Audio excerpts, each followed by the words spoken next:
παρουσιάσουμε ένα τρίκ που έχει να κάνει με το φως.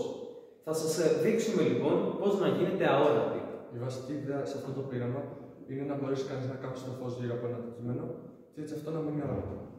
Ένας απλός τρόπος για να το πετύχουμε αυτό είναι να βάλουμε συγκεκριμένους φακούς σε μια ευθεία γραμμή και σε συγκεκριμένες αποστάσεις μεταξύ τους. Αν το κάνουμε αυτό, τότε σε μια περιοχή το φως κάμπτεται και το αντικείμενο που φέρνουμε μέσα σε αυτή γίνεται αόρατο. Εδώ έχουμε ένα σύστημα από 4 συγκλίνοντες φακούς.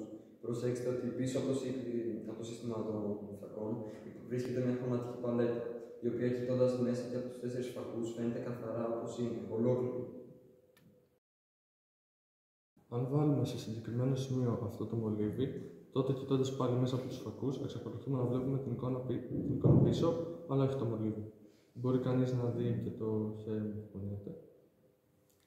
Θα βάλω τώρα και τα δύο μου χέρια, το ένα ανάμεσα στους φακούς και το άλλο από πίσω τους. Το χέρι σου έχει εξαφανιστεί, καταπληκτικό. Καθώς κοιτάμε μέσα από το πρώτο φακό, το φως διαθλάται και συγκλίνει σε μια απόσταση ίση με την εστιατική απόστασή του.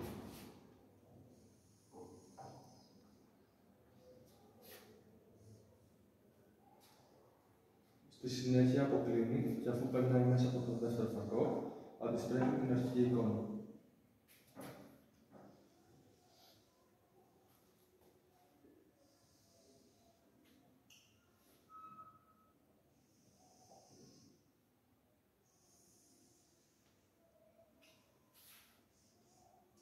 Οι επόμενοι δύο φακοί, τοποθετημένοι με την ίδια λογική, επαναφέρουν την εικόνα έτσι όπως ήταν αρχικά.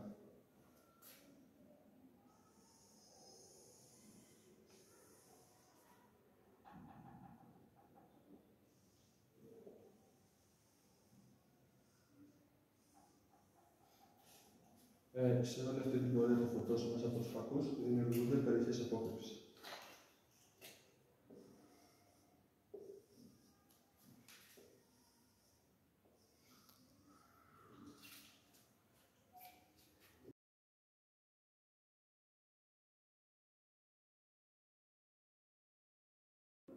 Πού θα μπορούσε όμως αυτό να φανεί χρήσιμο? Σε ταινίες επιστημονικής φαντασίας θα ήταν μια γρήγορη απάντηση. Μια άλλη προφανής χρησιμότητα θα ήταν στις τηλεπαιδευτικές εφαρμογές.